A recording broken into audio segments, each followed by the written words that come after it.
Muito bom dia, boa tarde, boa noite para você que nos ouve ou que nos assiste.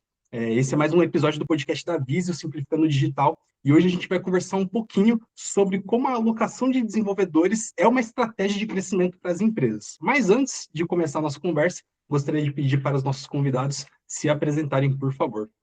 Olá, muito bom dia, boa tarde, boa noite para todos que estão nos ouvindo. Eu sou a Tabata, diretora comercial da Vise, e espero poder contribuir aí com o tema. Olá, pessoal. Bom dia, boa tarde, boa noite. Eu sou a Carolina, também trabalho aqui na Vise como gerente de projetos. Atuo atualmente na Vero, cliente, e espero contribuir também aí para o nosso tema de hoje. Oi, pessoal. Meu nome é Elcio, eu sou fundador aqui da Vise. Vamos começar. Bora lá. Galera, hoje a gente vai conversar um pouquinho sobre como que a alocação de desenvolvedores ajuda, né, na estratégia de crescimento das empresas, mas a gente precisa entender um pouco do contexto, o que leva uma empresa a crescer o suficiente para precisar disso, e aí eu queria entender de vocês. Quando uma empresa começa a crescer, em que momento vocês percebem que a tecnologia começa a realmente virar um gargalo? Então, pessoal, vou começar aqui. Eu acho, gente, que para mim, quando isso acontece, não é nem quando a empresa só cresce, né? Eu acho que quando ela cresce de forma desorganizada mesmo, né? E aí começa a aparecer retrabalho, problema repetitivo, enfim, dependência às vezes de uma pessoa específica para resolver algum problema, e entre outros, né? Eu acho que acaba virando uma bola de neve, né? Acho que vai por esse caminho. Eu acho que crescer desorganizado é natural, tá? Então, tá certo, é quando a empresa cresce desorganizada, mas é importante dizer isso porque senão as pessoas vão tentar crescer organizado, e é muito difícil crescer organizado. O ambiente de negócios hoje é muito dinâmico, as coisas mudam muito rápido, e toda empresa está experimentando, toda empresa está tentando coisas novas, as empresas têm setores de inovação, os negócios estão mudando.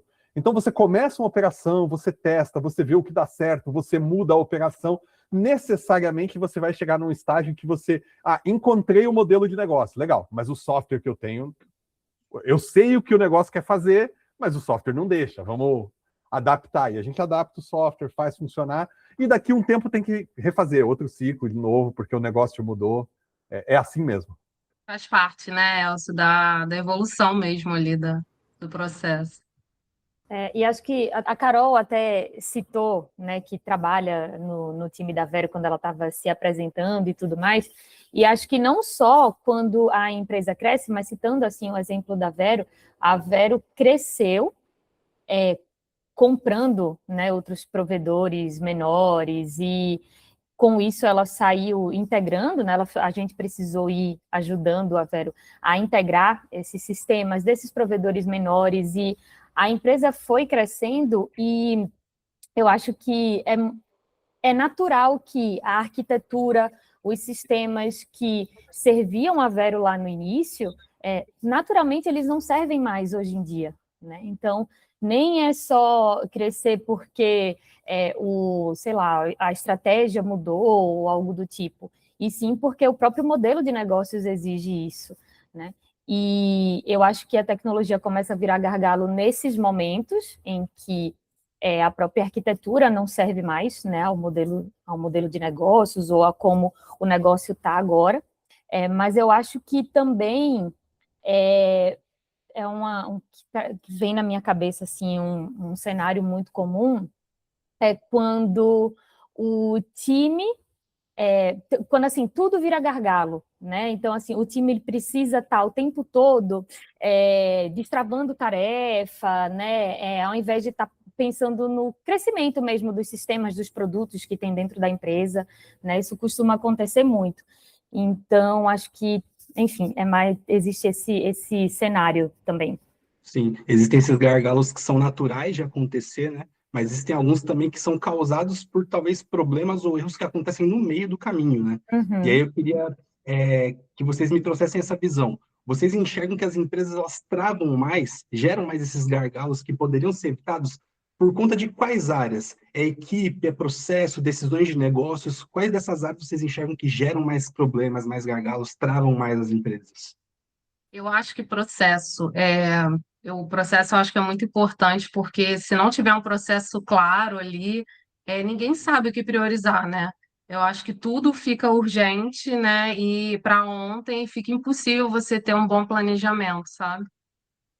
Eu tenho uma visão um pouco diferente. Para mim, os problemas de processo, que depois vão impactar em problemas de gente, né, de pessoas e tudo, eles são uma consequência de problemas de decisão. Para mim, o gargalo é decisão. A maioria das empresas hoje tem backlog demais e foco de menos.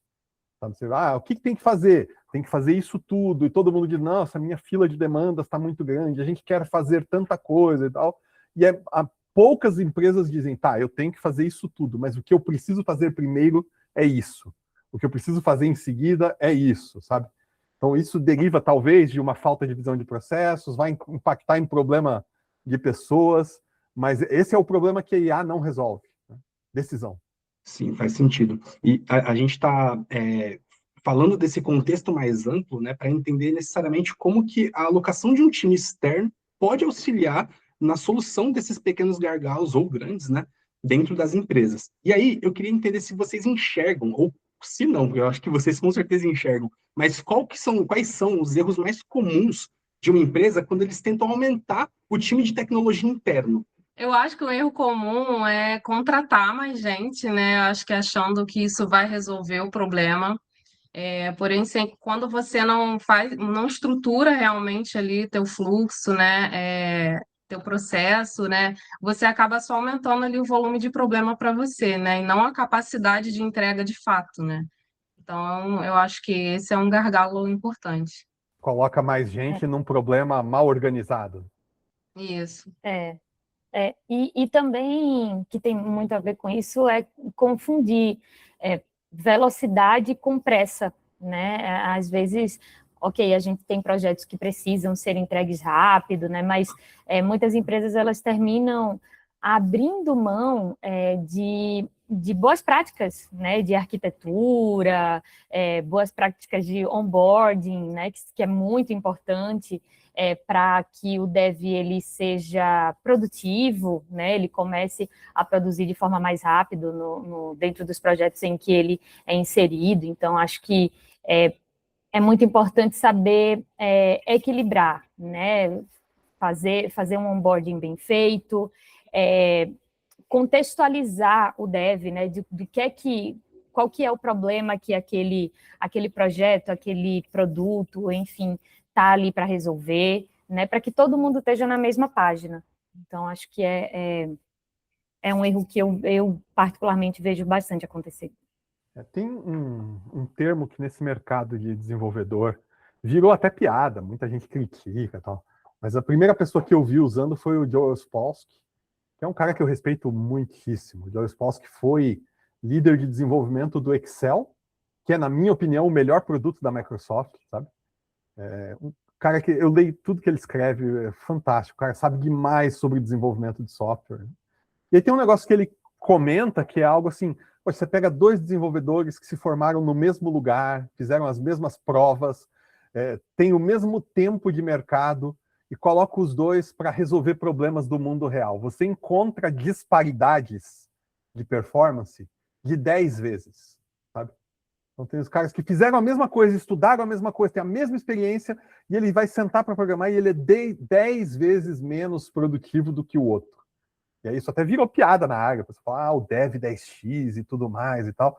E aí eu não sei se o Spolsky tem razão, que é 10 vezes e tal, mas o fato é que olhar para a alocação de gente como uma estratégia de crescimento, sem olhar para o processo de contratação, de recrutamento, de quem você está colocando, para mim é um erro tremendo, sabe? O que eu vejo no mercado aí de equipes de desenvolvedores que podiam ser substituídas por uma equipe 3 vezes menor, sabe?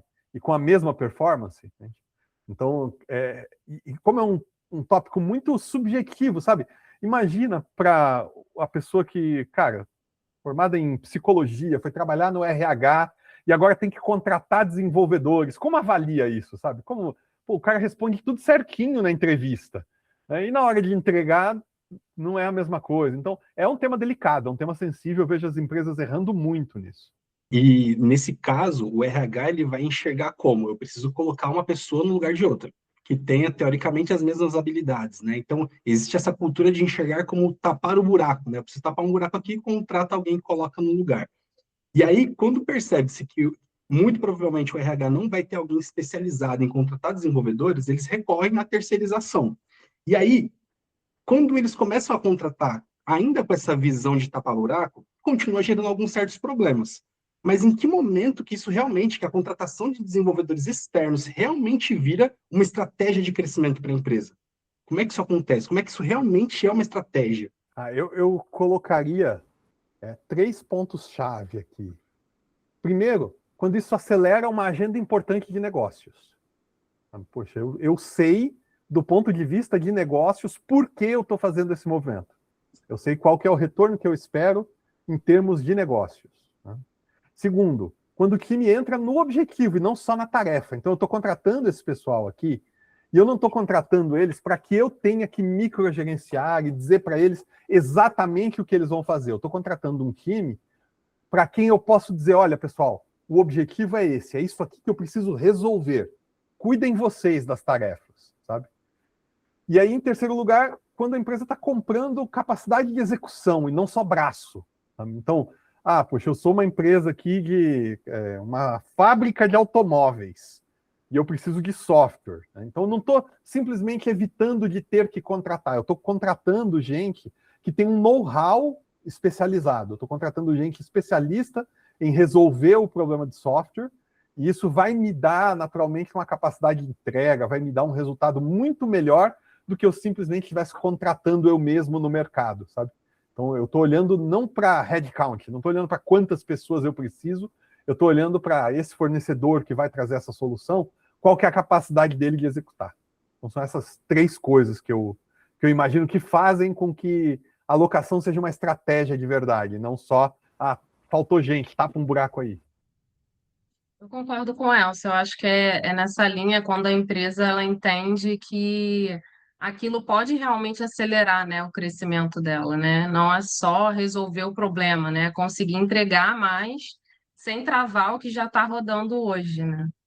Isso, eu vou muito também, vou muito na linha do Elcio, da Carol, acho que assim, é a empresa ter essa mentalidade de que quando você está contratando um time terceiro, pensando de forma estratégica, né, e não alocação emergencial, eu acho que é a alocação emergencial versus, digamos assim, a alocação estratégica, é que você precisa pensar que você não está só preenchendo vaga, né? Você está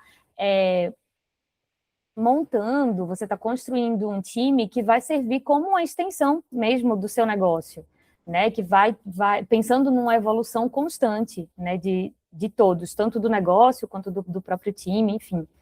Então, acho que é você pensar, a empresa, o RH, pensar com essa cabeça. Uhum. Faz muito sentido, e ouvindo vocês falarem, dá para perceber que existe uma ideia que é o conceito de que contratar devs de forma estratégica vai avançar, melhorar, evoluir a performance do negócio como um todo. E isso falando de forma clara, é objetivo, a gente consegue entender, mas na prática, o que melhora de fato no dia a dia, no resultado, nas relações, no desenvolvimento, na prática? O que a empresa sente na pele que muda quando ela começa a contratar de forma estratégica e adquirir essa cultura de que o time de tecnologia é um time estratégico para eles? Eu acho que, assim, a primeira coisa que me vem na cabeça é que o PO, né, o dono do produto, o gestor, ele para de ser o resolvedor, né, e começa a ser, de fato, o acelerador. Ele começa a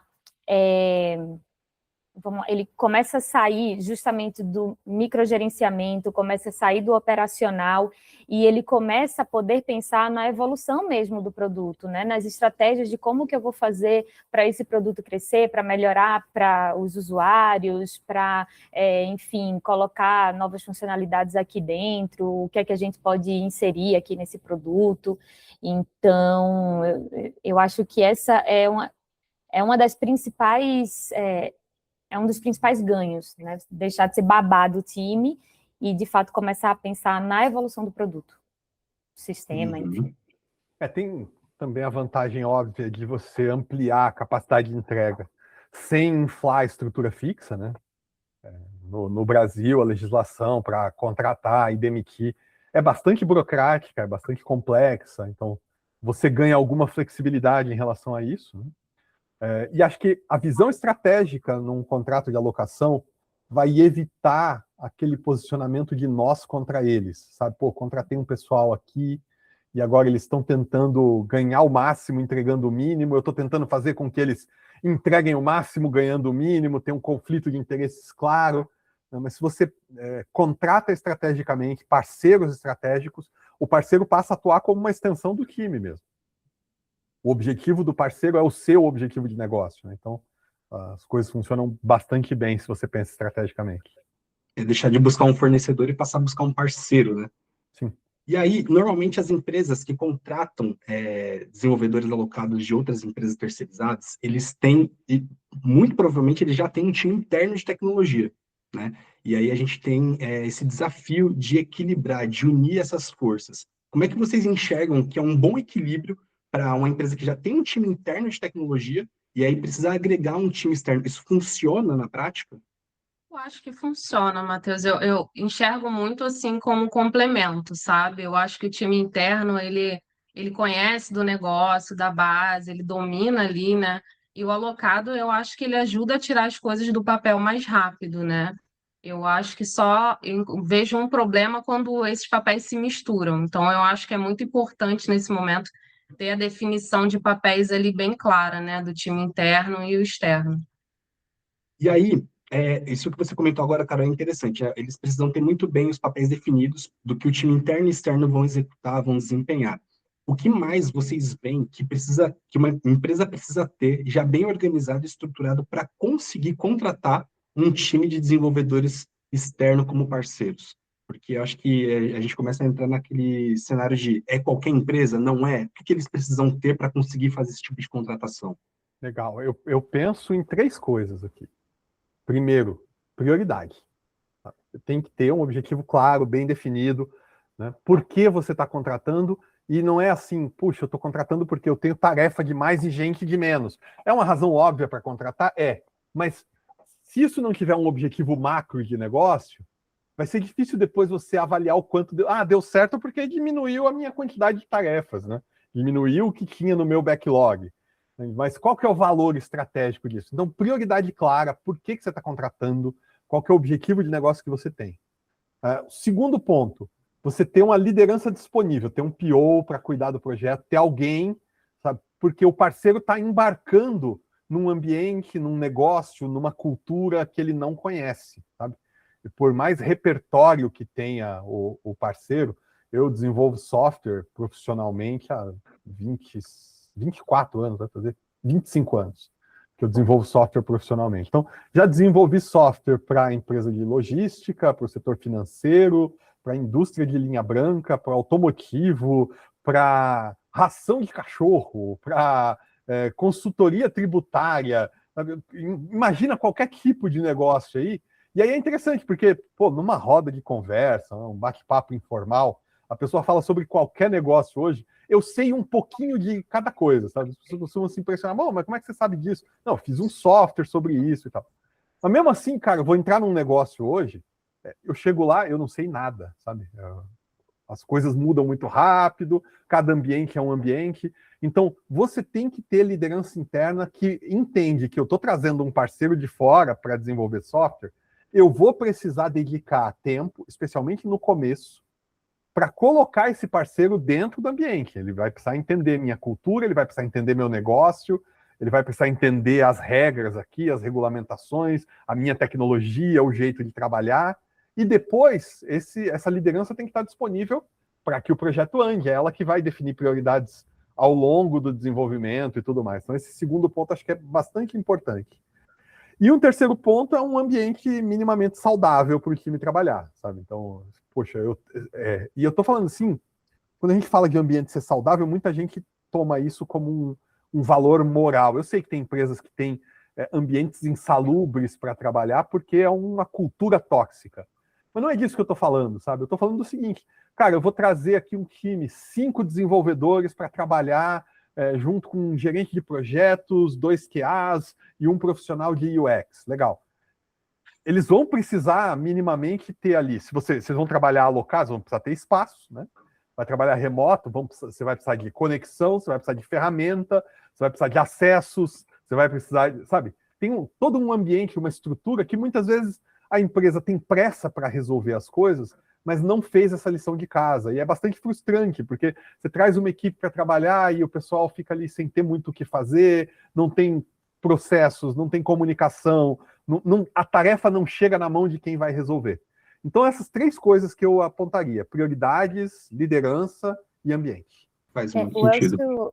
O Elcio citou uma coisa bem importante com relação a PO, porque a gente já viu isso acontecer com o cliente, que a gente tinha um squad alocada num cliente, tinham diversos sistemas envolvidos, né, que a squad dava, sustentação e tudo mais, e que não tinha um PO, né, de cada um desses sistemas. Cada um desses sistemas não tinha uma pessoa específica que fosse dona ali dele e tudo mais. E terminava que vinha uma pessoa da empresa, pedia para fazer uma coisa nesse sistema, vinha outra pessoa, pedia para fazer uma coisa nesse sistema também, e aí uma coisa atrapalhava a outra, né? Um pedia uma coisa, o outro pedia outra, e enfim, isso terminou gerando muito, muito problema, né? Então, daí a gente vê a importância de você ter uma pessoa em quem você centralize, né, todas as decisões, tudo que vai ser feito daquele sistema, até mesmo para que ela priorize o que é que deve ser feito, o que é que não deve, o que é que deve subir, o que é que não deve. Olha, isso daqui não vai ser feito agora, né? Enfim. E eu acho que um outro ponto, além dos que o Elcio citou também, é ter uma documentação dos processos existentes na empresa, né? Eu acho que isso é muito importante para que o dev entre, né, o desenvolvedor entre e ele saiba o que é que ele vai fazer, como que deve ser, beleza, subiu uma tarefa, onde que deve subir, login, qual que por exemplo, a ferramenta que a gente vai usar para fazer gestão de tarefas, né? Qual que vai ser a ferramenta que a gente vai usar para fazer isso daqui, enfim. Eu acho que isso também é muito importante para não ser feito de qualquer forma. E até agora a gente está conversando sobre como que as empresas vão utilizar a alocação de desenvolvedores de forma estratégica, como isso vai beneficiar as empresas, o que elas precisam ter para poder conseguir contratar isso. Mas existem os cenários em que a coisa não anda, em que não funciona e a gente tem problemas no meio do caminho de fato. Quando a alocação dá errado, aonde vocês enxergam que estão os principais problemas os principais problemas desse problema não, né? Onde é que vocês enxergam que está o problema quando uma alocação realmente não funciona, quando ela dá errado? Acho que a primeira coisa é um alinhamento de expectativa. Expectativa errada, sabe? Todos esses cenários que eu citei antes, puxa, eu não tenho o ambiente, eu não tenho as ferramentas, eu não tenho capacidade de decisão, eu não tenho liderança. Tudo isso você pode contratar alguém para resolver, sabe? Então, se alguém me chama lá e fala, olha, eu preciso de uma equipe para resolver um problema aqui, a gente começa a fazer perguntas e percebe que essas coisas faltam, então eu costumo dizer, beleza, a gente vai trazer um time para resolver seu problema. Mas antes, vamos fazer um projeto aqui para a gente arrumar a casa? Fazer um projeto de consultoria, um projeto para que você saiba, né, o que você tem que desenvolver, como vai ser feito, de que maneira você vai aproveitar esse time. Então, esse alinhamento de expectativa de o que é capaz de ser desenvolvido por um parceiro externo, o que tem que ser resolvido aqui dentro. Acho que esse é o primeiro ponto, é o que mais dá confusão. Concordo com o que você falou, Elcio. Eu acho que na prática mesmo, ao meu ver, quase nunca é a alocação em si. Normalmente é essa falta de alinhamento, falta de prioridade, responsabilidade, né? É quando o time que está alocado ali acaba virando realmente executor, e acho que isso acaba dando problema. Super concordo, e eu ainda adicionaria um outro problema que também, né, já vi acontecer, que é a questão de quando a empresa ela trata o dev alocado como como um terceiro, né? E não como realmente uma parte ali do time, né? Então termina não compartilhando o contexto, não envolve nas decisões, né? Então aí vai acontecer justamente o que a Carol falou. Também, nesses casos, vai ser simplesmente um executor, né? Ele não vai estar ali pensando com a cabeça do negócio, né? Nossa, eu estou aqui para...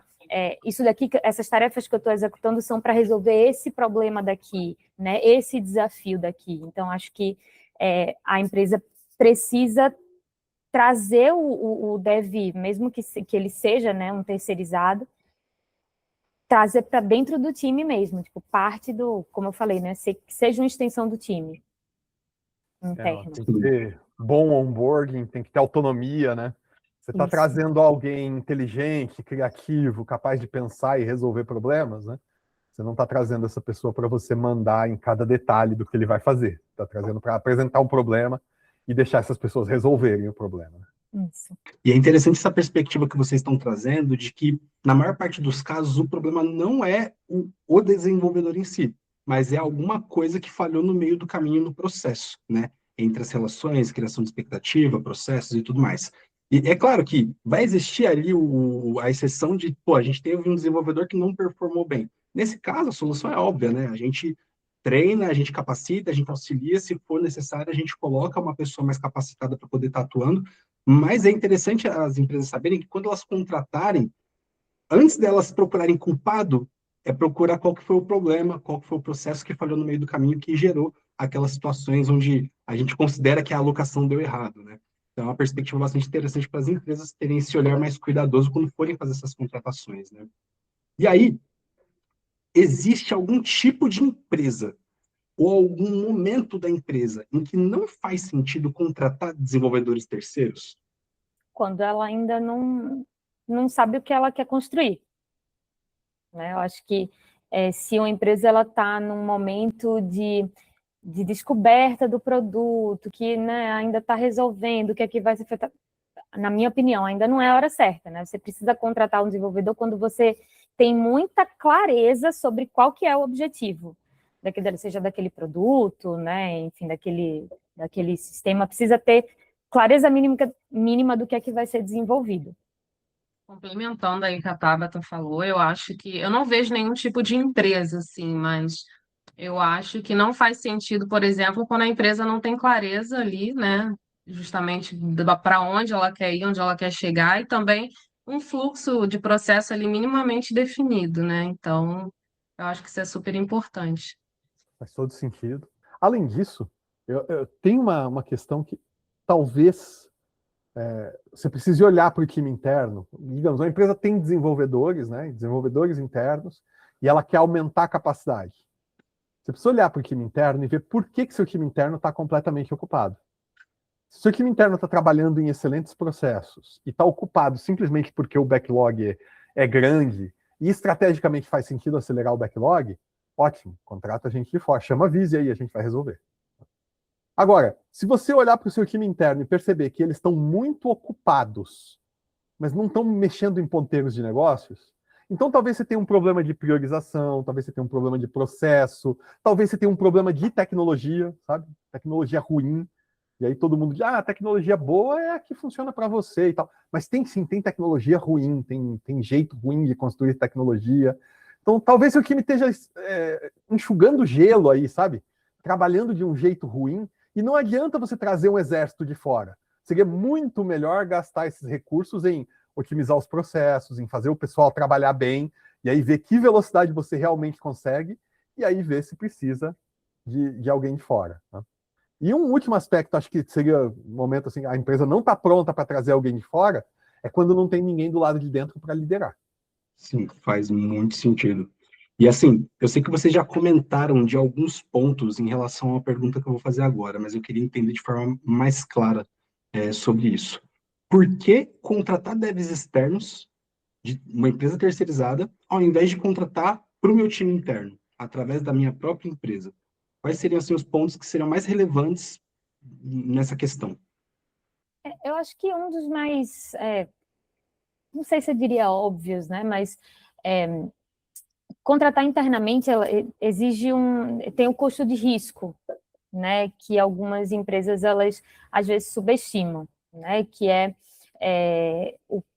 você pode contratar uma pessoa, faz todo o processo de onboarding, né, tem todos os custos relacionados a essa contratação e tudo mais, e, às vezes, esse dev não entrega, né, ou não entrega, ou não, a cultura, né, não bate, enfim.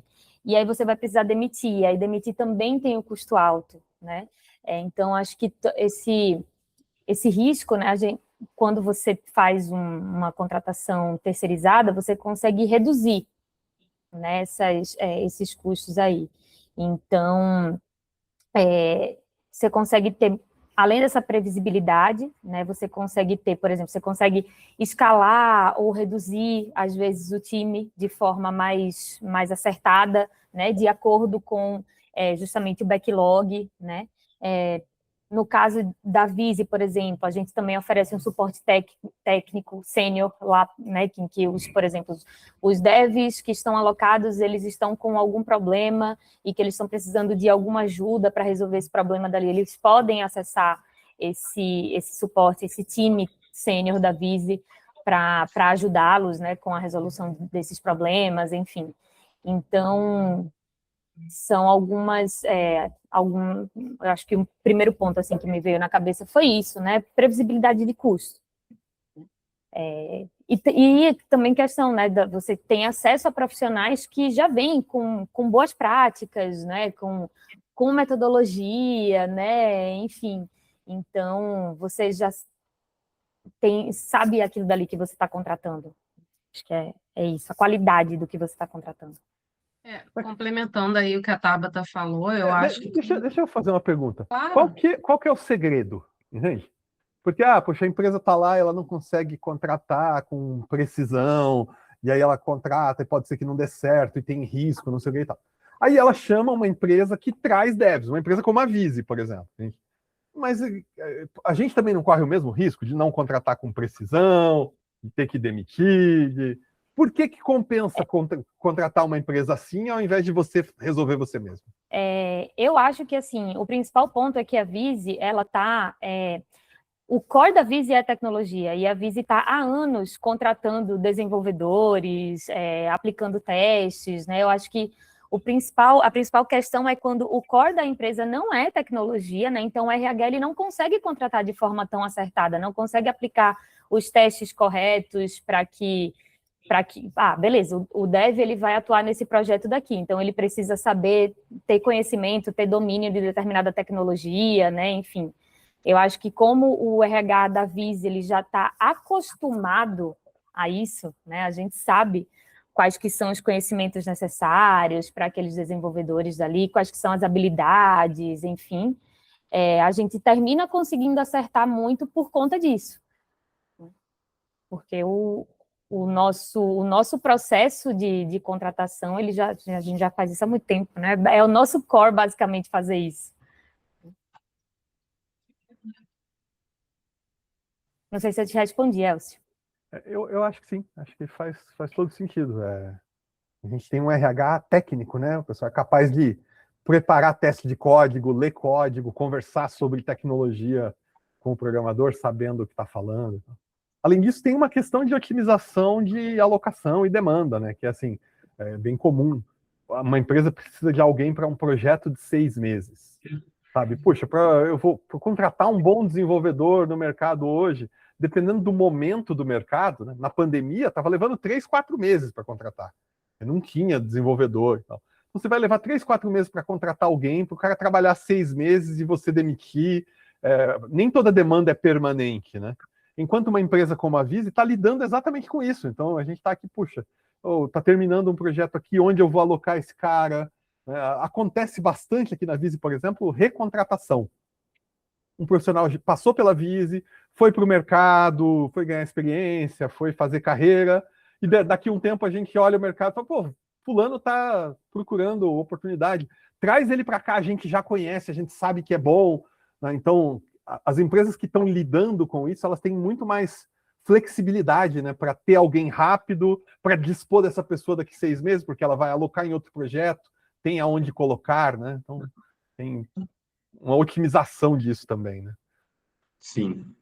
Bom, galera, continuando, um dos nossos maiores cases de sucesso que a gente tem para alocação de desenvolvedores é a Vero, né? Por isso até que a Carol está aqui com a gente hoje, que é a nossa gestora de projetos lá na Vero. E aí a gente já está com a Vero há um bom tempo. A Vero hoje está entre as 10 maiores provedoras de internet do país. Começou como uma provedora de internet regional, né? O que impressiona bastante. E aí a gente hoje tem um time lá alocado, desenvolvendo, atuando junto, pensando em estratégia. Mas eu queria entender como que era o cenário lá antes da Visi entrar. Quando a Visi chegou na Vera, qual que era o cenário? Eu acho que essa resposta vai ficar aí para o Elcio e para a Tabata, né, Carol? Porque a gente não estava nessa época. Mas qual que era o cenário Certeza. quando a Visi chegou ali na Vera? Tá, legal. Vamos lá. Quando a gente conheceu a Vero, quando a gente começou a trabalhar com a Vero tinha 1/10 do tamanho que tem hoje. Tá? Então, o ambiente era complexo, porque a Vero tinha um planejamento de crescer comprando provedores, e aí cresce e, cara, você tem toda uma base instalada lá. Compra um provedor, tem 300 mil assinantes, tem 200 mil assinantes. Você não troca o sistema de um dia para o outro, você não troca a infraestrutura de um dia para o outro. Então, a gente precisava integrar esses provedores, né? E esse foi o desafio que foi colocado. Esse começo nem era assim tão desafiador. O meio do caminho é que foi bastante desafiador. A gente foi apresentado o plano para a gente vai crescer, vai ser comprando provedores, vai ser esse o cenário. E aí, quando começou a acontecer, aí que realmente vem o desafio, que é unificar a experiência do usuário, apesar de ter um backstage todo fragmentado, ter vários sistemas em infraestruturas diferentes. Isso. Assim, não tem muito, só complementando o que o Elcio falou, tecnologia fragmentada. Na verdade, assim, dando um passo para trás, quando a gente conheceu, quando a Visi começou a trabalhar com a Vero, ainda não era dessa forma, né? Foi justamente porque a gente começou com a Vero quando a Vero foi fundada, né? Desenvolvendo lá o primeiro site da Vero, enfim. E aí, quando eles começaram a crescer, né? Que eles saltaram quando a gente começou com a Vero, eles tinham 140 mil assinantes, né? Hoje eles têm 1.400.000. Isso que o Elcio falou, a Vero tinha 1/10 do tamanho que tem hoje. E quando a gente começou a ter esse time, né, essa squad alocada lá dentro, foi justamente quando começou a aparecer esse cenário de ter uma tecnologia fragmentada, de ter múltiplos CRMs, de ter, enfim, né, tudo rodando ao mesmo tempo, billing diferente, aí a jornada de um não era igual à jornada do outro, porque eles tinham vindo de CRMs diferentes, que foram, né, de aquisições em diferentes momentos da Vero. Então, o desafio era justamente conseguir integrar, conectar tudo isso, né, e conseguir oferecer uma experiência unificada para todos esses usuários. Uhum. E eu enxergo que a gente começou a atender a Vero, não foi necessariamente com um time, mas foram com alguns projetos, mas depois veio a ter um time lá dentro para poder cuidar dessa infraestrutura, evoluir tudo. E aí eu queria saber como é que foi a construção desse time, porque isso é uma das coisas que a gente não conversou ainda, que é a seguinte, beleza, tem que contratar para poder atender as demandas, mas como funciona a construção desse time? O que se analisa? O que se pensa para poder montar esse time? Legal. É importante que isso seja um trabalho a 4 mãos, sabe? Então, a gente junto com a Vero. A construção foi feita assim. O que a gente tem aqui, o que precisa manter, o que precisa evoluir. Vamos fazer uma experiência, vamos pôr um pessoal aqui, vamos ver como isso vai andar. E dali um tempo, bom, agora vamos ver como vai ficar o time daqui para frente. Essa abertura, sabe, de negociar o que vai ser o time, de construir junto, ela é bastante importante. Tá? Nem todo mundo tem essa flexibilidade, mas sempre que a gente está começando um processo como esse, a gente está começando um negócio que é novo para todas as partes, sabe? A Visi tem 20 anos de mercado, cada cliente que a gente chega é um desafio novo. E para o cliente é um negócio novo, então a gente precisa ter muita flexibilidade no começo para discutir o que vai ser, para testar, para experimentar, para encontrar o melhor modelo. E eu acho que um ponto muito importante nesse processo de construção foi a confiança, né? A confiança que a gente foi conseguindo obter da Vero, né? Porque a gente foi entendendo realmente o negócio deles, né? Então a gente se mostrava disposto ali a gente abraçava, né, aqueles desafios ali. Então a gente conseguia ir ampliando essa atuação conforme os desafios aumentavam, né? Então acho que é muito importante, né? A gente terminou construindo produtos muito críticos lá dentro, mas porque a gente foi lá e abraçou mesmo os desafios. Uhum. E se você tivesse que dizer qual que seria a peça-chave para que essa parceria desse certo, o que que vocês enxergam que é a peça fundamental assim para isso acontecer da melhor forma possível? Cara, eu concordo com a Tabata na questão da confiança. Confiança. A gente tem uma política na Vise de falar a verdade, e falar a verdade mesmo quando a gente está errado, sabe? Uhum. E isso no ambiente corporativo, isso é raro, isso é difícil. É difícil de achar, eu vejo isso acontecendo o tempo todo. E as pessoas não percebem o quanto é ruim você não assumir seus erros, sabe? Porque é normal, você está numa empresa, você está representando uma marca, você quer defender a marca que você está representando. Então, direto eu vejo os caras, poxa, deram mancada, aí chegam numa reunião, puxa, mas isso foi assim e tal, e não assume claramente o que aconteceu. Então, a gente tem essa política de falar a verdade o tempo todo, de chegar numa reunião, quando eu cometo um erro, eu chego numa reunião e falo, eu errei, era para ser assim, eu fiz assim, a gente está fazendo isso para remediar. Brutalmente honesto em relação a isso, sabe? Assim, eu não estou lá para defender a marca da Vise. Eu estou lá para entregar resultado. A entrega de resultados constrói a marca da Vise. E é isso, com o tempo, constrói uma relação de confiança a ponto de, quando o cliente está errado, quando ele faz alguma coisa errada, quando eu olho e falo, pô, isso aqui tinha que ser diferente, a gente chega para conversar e fala, cara, isso aqui eu acho que tinha que ser diferente, isso aqui não está legal. Ele sabe que eu não estou defendendo os meus interesses. Ele sabe que eu não estou defendendo a minha reputação. Ele sabe que se eu falei que está errado, então eu sinceramente acredito que está errado. Pode ser que eu esteja errado, pode ser que aquilo ali esteja certo, mas eu não estou sendo desonesto com ele, nem nada disso, sabe? Então, acho que esse foi o componente-chave. É claro que para ser brutalmente honesto assim, você tem que ser tecnicamente bom também, né? Porque se você fica cometendo erros o tempo todo, você vai passar o tempo todo só pedindo desculpa e naturalmente esse relacionamento não vai durar, sabe? Mas eu acho que o ponto-chave foi esse. Foi construir confiança. Uhum. Faz muito sentido. E aí, agora, Carol, eu acho que você vai conseguir responder essa pergunta também. Olhando hoje, galera, quais foram os principais impactos no negócio da Vero desde que a gente entrou e assumiu esse ecossistema digital deles?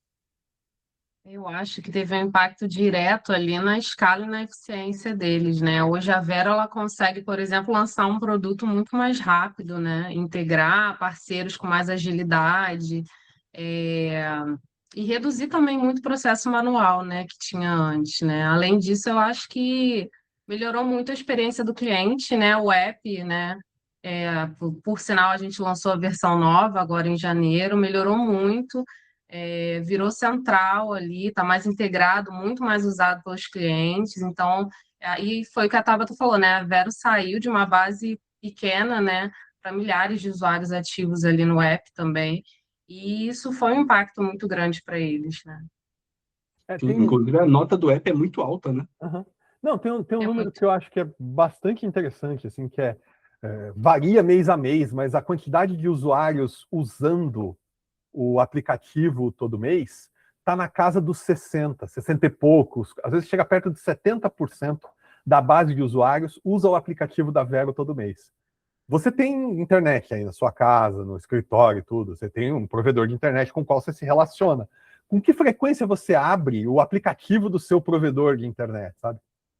E as pessoas não estão abrindo o aplicativo porque elas são obrigadas, estão chateadas, tendo que resolver um problema, porque você olha, o NPS é alto, você olha a nota na Apple Store, na Google Play, as notas são altas. Quer dizer, a gente conseguiu construir ali, a gente junto com o time da Vero, obviamente que o time de digital da Vero faz um trabalho fantástico, né? Conseguiu construir algo ali que eu não vejo nada igual nesse universo de provedores de internet.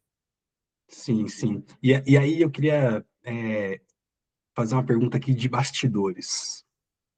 que acontece, galera, nos bastidores, ou o que já aconteceu, para que as coisas acontecessem, funcionassem, dessem certo, mas que a galera não vê, não enxerga, não, acaba não chegando nas pessoas. O que acontece nos bastidores para a gente fazer a coisa virar? Eu acho que. Ah, pode falar, tá?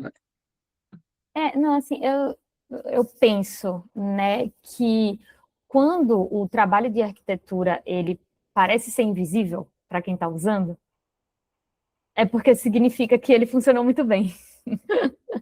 Né? Eu acho que a gente tem um sistema, né, que é uma camada de orquestração lá, a identidade ali da Vero, né, que quem está ali de fora, né, o usuário que está ali percebendo que beleza, o login funciona, né, enfim, o aplicativo é bom, o aplicativo é rápido, não tem inconsistência, não tem isso, não tem aquilo, não está vendo o trabalho que tem por trás, né, mas é justamente esse trabalho que tem por trás e que as pessoas não veem, que quando elas não veem é porque está dando certo, né? Então foram desenvolvimento de sistemas como esse que foram muito decisivos, né? Que você perguntou o que é que foi decisivo, enfim, foram muito decisivos, inclusive para a satisfação da Vero, não só dos clientes, né? Mas da própria Vero, de poxa, a gente conseguiu resolver um problema aqui que a gente tinha, né? Então acho que quando a arquitetura é boa, ela some. Acho que isso daí é bem, no meu ponto de vista, é fundamental. Acho que principalmente ela é a parte da qualidade, Matheus, complementando a Tabata, a parte da qualidade. Enfim, a gente investe muito pesado ali em validação, teste, alinhamento com PO, né? Enfim, eu acho que não adianta você integrar, né, o sistema sem garantir que a informação que você está integrando ali está certa, né? Então, muita coisa a gente evitou problema por causa desse cuidado que a gente tem com qualidade. Uhum. A Vero hoje ela é uma das maiores ISPs que a gente tem, né? E foi interessante porque nos últimos 5 anos teve um boom gigantesco dos provedores de internet, principalmente com o advento da fibra ótica e tudo mais. E tem muitas dessas empresas crescendo muito rápido, né? Então, quando provedores de internet eles crescem muito rápido, eles vão sofrer pressão operacional, investidor querendo resultado, e o próprio mercado exigindo velocidade da empresa, né? E aí, onde é que esse modelo de alocação de desenvolvedores mais ajuda no processo de crescimento acelerado das empresas, principalmente das provedoras de internet, né? Eu queria colocar dois aspectos aqui que eu acho que são importantes. O primeiro, em melhorar a experiência de uso, sabe? A oferta dos provedores de internet hoje, ela se tornou muito parecida. Está acontecendo muito, muito forte com os grandes provedores. Então, se você está numa grande capital, numa grande cidade aí, né, você provavelmente compra de um dos 4 grandes provedores do Brasil, né, e você vai olhar, cara, pô, se tem 3 deles no seu bairro, você olha e fala, pô, tem um que a internet é R$10 mais barata que o outro. O pacote de TV é igualzinho, sabe? As ofertas são muito, muito parecidas. E esse mesmo cenário está chegando ao provedor pequeno, sabe? Provedores pequenos estão agora começando a encarar a concorrência e olhar e falar, cara, eu enxuguei o que tem que enxugar, como é que esse cara está oferecendo a mesma coisa e o outro cara está pensando a mesma coisa do outro lado, sabe? Então, as ofertas estão muito, muito iguais. E aí, relacionamento começa a ser um diferencial e tanto, sabe? Cara, ninguém contrata um provedor que custa 50% a mais porque atende melhor. Não, você vai no mais barato, tá? Porque internet é commodity, né? Pô, acesso, rede, TV, isso é commodity hoje. Mas se os preços são muito parecidos e um que atende muito bem, isso vai fazer toda a diferença. Você vai, pô, não vou trocar, por que eu vou trocar? É o mesmo preço, né? Aqui tá bom, enquanto o cara que tá ruim vai trocar para aquele que atende bem, sabe? Então, se você tem processos, se você tem aplicativo, canais de atendimento, portal, que podem ser otimizados com tecnologia, nesse lugar, você ter um parceiro que traz tecnologia pode mexer em ponteiros de negócio. Um segundo ponto que eu queria colocar é quando você tem muita gente na sua operação, eu costumo dizer que é ser humano fazendo trabalho de robô. sabe? É muito comum em provedor de internet, cara, que você tenha lá o seu atendimento, tem que trabalhar com 4 janelas abertas, dando alt tab, copia de uma e cola na outra, né? Se você tem isso dentro de casa, trazer um parceiro de tecnologia com um olhar para isso vai reduzir custo de maneira inevitável, assim, sabe? É muito óbvio. Você vai liberar as pessoas para que elas sejam humanos, para que elas trabalhem a criatividade, os talentos delas, as coisas que a tecnologia não resolve, né? E não deixar o sujeito ali fazendo um trabalho que um robô devia fazer. Nesse cenário que você comentou, Matheus, a gente já comentou antes aqui, é um movimento muito comum nesse mercado de provedores de tecnologia, você crescer comprando outros provedores menores, né? E aí você precisa ir fazendo todo esse trabalho, né, de integração, de migração, enfim. E eu acho que o modelo de alocação ajuda muito, porque nesses momentos você precisa muito de uma capacidade técnica, né, que seja rápida, especializada, né, que conheça muito bem da arquitetura, né, enfim, não de qualquer desenvolvedor, né, é importante isso. Então, acho que funciona muito bem essa alocação de desenvolvedores nesses momentos, sabe, e especialmente nesse mercado. Sim. E aí, nesse cenário onde a gente tem uma ISP crescendo, adquirindo outras menores, nessa estratégia de crescimento acelerado, o que vocês evitariam a todo custo dentro dessas empresas? Imagina que agora vocês estão no papel do cliente, sabe? E vocês têm o conhecimento que vocês têm hoje, e aí vocês podem evitar problemas nesse crescimento acelerado. O que vocês evitariam? Não, acho que a primeira coisa eu evitaria crescer por remendo, sabe? É natural, cara, você vai comprar empresa. E mesmo, cara, o provedor que não está comprando empresas, mas ele está diversificando oferta, sabe? Colocando serviços de valor agregado na oferta dele. Então, poxa, ele está oferecendo ali agora TV, ele está oferecendo telemedicina, ele está oferecendo seguro, ele está oferecendo um storage, um drive online, esse tipo de coisa. É um problema parecido com o provedor que está comprando empresas. Ele começa a ter ilhas de software. Puxa, eu tenho todo um sistema aqui, todo um sistema lá, todo um outro sistema lá. E aí, como é que faz agora? Puxa, faz uma integração. No final, eles não conversam entre si. E aí, não, chama um pessoal para fazer uma integração. Não, integra esse com aquele. E aquele com aquele outro. E não tem uma arquitetura. Ninguém parou e pensou, cara, vamos criar uma maneira centralizada de integrar. Vamos criar, por exemplo, um hub de APIs, um jeito, uma arquitetura pensada para que seja fácil plugar e desplugar essas variáveis do crescimento, sabe? Então, crescer na base do remendo, crescer como casa de periferia, sabe? Pô, faz um puxadinho aqui porque o filho casou. Aí depois constrói um andar em cima, transforma num sobrado, porque o filho que casou tem filhos, né? E vai crescendo e depois daqui a pouco você olha, nossa, isso virou um labirinto, virou um Frankenstein ali e tal, né? Então, ter alguém pensando essa arquitetura, desenhando isso, né? E precisa ser um crescimento orgânico. Você não vai desenhar hoje a arquitetura que você vai estar usando daqui a 5 anos, né? As coisas vão mudar, mas você vai desenhar um plano, você vai desenhar ali uma arquitetura macro que permita crescer, que permita plugar coisas e não fazer as coisas no remendo. Acho que é a primeira coisa assim, que eu evitaria a todo custo. E a segunda coisa, bom, você está crescendo, você precisa contratar gente, né? Você aumentar a equipe, contratar gente, seja terceiro, seja colaborador interno, sem coordenação, sabe? Sem um plano, sem uma estrutura, uma hierarquia clara, uma estrutura bem definida de quem faz o quê, quem responde para quem, como as coisas vão funcionar. Acho que, de fato, esse primeiro ponto que o Elcio trouxe, né, é a clareza. Eu acho que se você não tiver clareza, o time vai virar um executor, né? Então, não vai dar certo. Então, você acaba também ignorando ali a qualidade, enfim, porque na pressa de crescer não se valida, ou tem retrabalho. Então, eu acho que o preço a pagar depois é muito mais caro. Beleza.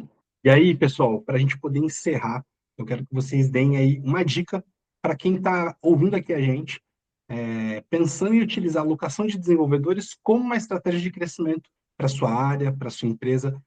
Qual dica a gente não pode deixar de dar para essa pessoa que está ouvindo a gente? Tem uma coisa que a gente acabou de falar, né, sobre ter clareza sobre qual problema você está tentando resolver. Acho que essa daí já foi uma, mas eu acho que você conseguir escolher um parceiro, né, um fornecedor de tecnologia que seja capaz de questionar você, né, que não só execute, né, mas que ele possa apontar, olha, esse caminho daqui está errado, de repente essa arquitetura daqui não vai funcionar muito bem, posso sugerir uma daqui que seja melhor, né, olha, essa decisão aqui, sei lá, pode criar uma dívida técnica, não sei, né, não contratar simplesmente um time que só fala assim o tempo todo, né, porque aí eu acho que não é parceiro, né, acho que aí é executor. Um conselho que eu daria é aprender agilidade. Faz 25 anos que começou o movimento ágil, né? O manifesto ágil foi escrito, sabe? E eu ainda fico muito assustado em ver quanto dinheiro e quanto tempo as empresas perdem por não aprender agilidade. Então, procura parceiros, fornecedores ágeis, que são capazes de trabalhar de maneira ágil e que são capazes de ensinar. Procura a Vise, a gente faz as duas coisas. Uma dica que eu daria, eu acho que é não enxergar a alocação ali só como solução rápida, né? Eu acho que ela funciona muito bem, mas precisa de algumas coisas que venham junto, né? Uma organização, alinhamento, objetivo claro ali, né? Então, senão, para ela realmente virar um acelerador de crescimento da empresa, né? E não um tapa-buraco, né?